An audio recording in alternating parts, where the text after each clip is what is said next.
ಹುಬ್ಬಳ್ಳಿಯಲ್ಲಿ ಹೆಚ್ಚಾಗ್ತಾ ಇದೆ ಮಾದಕ ವಸ್ತು ಸೇವನೆ ಮತ್ತು ಮಾರಾಟ. ನೋಡಿ, ಗಾಂಜಾ ಘಾಟು ವಾಣಿಜ್ಯನಗರಿ ಹುಬ್ಬಳ್ಳಿಯಲ್ಲಿ ಅದು ಜಾಸ್ತಿ ಆಗ್ತಾ ಇದೆ ಇತ್ತೀಚೆಗೆ. ಹಾಗಾಗಿ ಈಗ ಪೋಷಕರಲ್ಲಿ ಆತಂಕ ಇದೆ, ಸಾರ್ವಜನಿಕರಲ್ಲಿ ಸಹಜವಾಗಿ.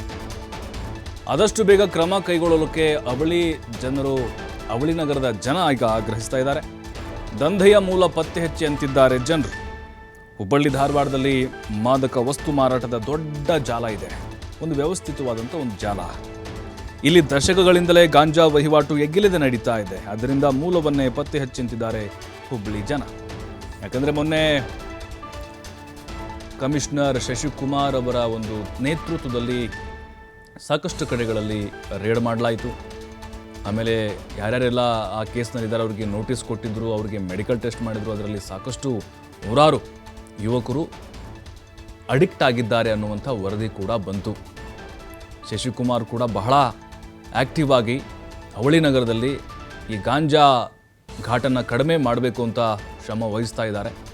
ಬಟ್ ಮೂಲ ಪತ್ತೆ ಹಚ್ಚಿ ಅಂತ ಸಾರ್ವಜನಿಕರು ಒತ್ತಾಯವನ್ನು ಮಾಡ್ತಿದ್ದಾರೆ. ಈಗ ಗಾಂಜಾ ಹೊಡೆಯೋನು ಅಥವಾ ಅಲ್ಲಿ ಪೆಡ್ಲರು ಏನು ಮಾರಾಟ ಮಾಡೋನು ಇದೇನಿದೆ, ಮೂಲ ಎಲ್ಲಿದೆಯೋ ಅದನ್ನು ಪತ್ತೆ ಹಚ್ಚಿ ಅಂತಿದ್ದಾರೆ. ನೋಡಿ, ನೂರಾರು ಜನ ಯುವಕರು ಎಲ್ಲ ಇವರಿಗೆ ಮೊನ್ನೆ ಒಂದು ಕೌನ್ಸಿಲಿಂಗ್ ಮಾಡಲಾಯಿತು. ಆಮೇಲೆ ಮೆಡಿಕಲ್ ಟೆಸ್ಟ್ ಮಾಡಿದ್ರು, ಇವರಿಗೆ ರಿಪೋರ್ಟ್ ಎಲ್ಲ ಪಾಸಿಟಿವ್ ಬಂದಿದೆ. ಇವರು ಗಾಂಜಾವನ್ನು ಸೇವನೆ ಮಾಡ್ತಿದ್ರು ಅಂಥೇಳಿ. ಹಾಗಾಗಿ ಈಗ ಜನರು ಒಂದೇ ಒತ್ತಾಯ ಮಾಡ್ತಾ ಇದ್ದಾರೆ, ಇದು ಎಲ್ಲಿ ಬೇರಿದೆಯೋ ಬೇರು ಮಟ್ಟದಿಂದ ಇದನ್ನು ಕಿತ್ತು ಹಾಕಬೇಕು ಅಂತ. ನೋಡಿ, ಹಲವು ವರ್ಷಗಳಿಂದ ಇದು ನಡೀತಾ ಇದೆ ಎಗ್ಗಿಲ್ಲದೆ, ಆದರೂ ಕೂಡ ಕಡಿವಾಣ ಹಾಕೋಕ್ಕಾಗ್ತಾ ಇಲ್ಲ.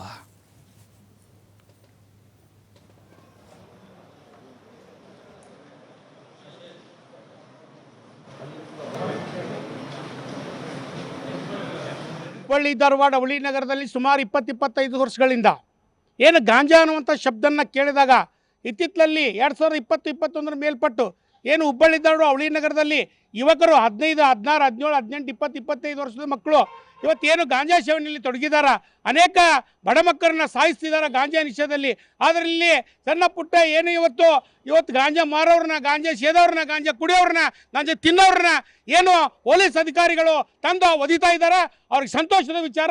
ಮುಂದೆ ಬರುವಂಥ ದಿನದಲ್ಲಿ ಇನ್ನೂ ಹೊರ ರಾಜ್ಯಗಳಿಂದ, ಬೇರೆ ಬೇರೆ ಜಿಲ್ಲೆಗಳಿಂದ ಬರ್ತಾ ಇರುವಂಥ ಗಾಂಜಾವನ್ನು ಮೂಲ ಇದ್ರ ಹಿನ್ನೆಲೆ ಯಾರದಾರು, ಹಿನ್ನೆಲೆ ಏನಿದೆ ಅಂಥವ್ರ ಜನರನ್ನ ಬಂಧಿಸಬೇಕು. ಹುಬ್ಬಳ್ಳಿ ಧಾರವಾಡ ಜನರನ್ನ ಗಾಂಜಾ ಮುಕ್ತ ಮಾಡಬೇಕಂತ ಮಾಧ್ಯಮ ಪೊಲೀಸ್ ಇಲಾಖೆನ ವಿನಂತಿ ಮಾಡ್ಕೋತೇನೆ. ಸರ್, ಹುಬ್ಬಳ್ಳಿ ಧಾರವಾಡ ಅವಳಿ ನಗರದಲ್ಲಿ ಹೀಗಾಗಿ ಪೊಲೀಸ್ ಇಲಾಖೆಗೂ ಒಳ್ಳೆ ಗಾಂಜಾನ ಮಟ್ಟ ಹಾಕುವಂಥ ಕೆಲಸ ಮಾಡ್ತಿದ್ದಾರೆ. ಭಯಪಟ್ಟು ಭಾಳ ಜನ ಊರು ಬಿಡ್ತಿದ್ದಾರೆ.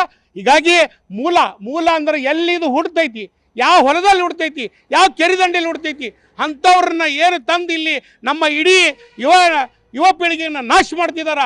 ಅಂಥವ್ರನ್ನ ಹಿಡಿದು ಇನ್ನೂ ಮಟ್ಟ ಹಾಕಬೇಕಂತ ನಾ ಪೊಲೀಸರಿಗೆ ಕಳಕಳಿ ಮನವಿ ಮಾಡ್ಕೋತೇನೆ. ಹುಬ್ಬಳ್ಳಿ ಧಾರವಾಡ ಅವಳಿ ನಗರದಲ್ಲಿ ಸುಮಾರು 20-25 ವರ್ಷಗಳಿಂದ ಏನು ಗಾಂಜಾ ಅನ್ನುವಂಥ ಶಬ್ದ ಈ 12 ಪ್ರಕರಣಗಳಿಗೆ ಮೂಲ ಕೇಳಿದಂಥ ಸಂದರ್ಭದಲ್ಲಿ ತುಂಬ ವೇಗ್ ಉತ್ತರಗಳು ಬರುತ್ತೆ. ಮತ್ತು ಇದು ತುಂಬ ಲೇಯರ್ಸಲ್ಲಿರುತ್ತೆ, ಅದನ್ನು ಅರ್ಥ ಮಾಡ್ಕೋಬೇಕು ನೀವು. ಈಗ ಕನ್ಸ್ಯೂಮರ್ ಹತ್ರ ರೀಚ್ ಆಗೋಕ್ಕಿಂತ ಮುಂಚೆ ಭಾಳಷ್ಟು ಲೇಯರ್ಸ್ ಇರುತ್ತೆ. ಸಬ್ ಪೆಡ್ಲರ್ ಇರ್ತಾನೆ, ಈ ಕಡೆ ಭಾಗಕ್ಕೆ ಬಂದು ಕೊಟ್ಟು ಬಿಟ್ಟು ಹೋಗುವಂಥವ್ನು ಇರ್ತಾನೆ. ಮತ್ತು ತುಂಬ ಕಡೆ ತಮಗೂ ಗೊತ್ತಿದೆ, ಈ ಟ್ರಾನ್ಸ್ಪೋರ್ಟೇಷನ್ ವೆಹಿಕಲ್ಸಲ್ಲಿ ಅಥವಾ ಪ್ಯಾಸೆಂಜರ್ ಕ್ಯಾರಿಯೇಜ್ ವೆಹಿಕಲ್ಸ್, ಅದು ಟ್ರೈನ್ ಇರ್ಬೋದು, ಬಸ್ ಇರ್ಬೋದು, ಟ್ರಕ್ಗಳಿರ್ಬೋದು, ಅಂಥದ್ರಲ್ಲಿ ರ್ಯಾಂಡಮ್ ಆಗಿ ಬಿಟ್ಬಿಡ್ತಾರೆ. ನಾನು ಹಿಂದೆ ರೈಲ್ವೇಸಲ್ಲಿದ್ದಾಗ ಬೀದರ್ ಭಾಗದಲ್ಲಿ ಕೆಲವು ಪ್ರಕರಣಗಳನ್ನ ಗಮನಿಸಿದ್ದೆ. ಈ ಆಂಧ್ರ ಪ್ರದೇಶದಿಂದ ಬರುವಂಥ ಕೆಲವು ಟ್ರೈನ್ಗಳಲ್ಲಿ ಎಲ್ಲಾದರೂ ಒಂದು ಕಡೆ ಇಟ್ಬಿಟ್ಟು ಇಂಥ ಕಡೆ ಇಟ್ಟಿದ್ದೀನಿ ಅಂತ ಹೇಳ್ಬಿಟ್ಟು ಅಷ್ಟೇ ಮೆಸೇಜ್ ಕೊಡ್ತಾರೆ. ಸೊ ಅದು ಯಾವುದೋ ಎಷ್ಟೋ ಸರಿ ಖಾಲಿ ಬೋಗಿಗಳಿರುತ್ತೆ, ಕೆಲವು ಬೋಗಿಗಳಿದ್ರೂ ಅದನ್ನು ಯಾರೂ ಕ್ಲೈಮ್ ಮಾಡೋವಂಥವ್ರು ಇರಲ್ಲ. ಅದು ಸೇಫಾಗಿ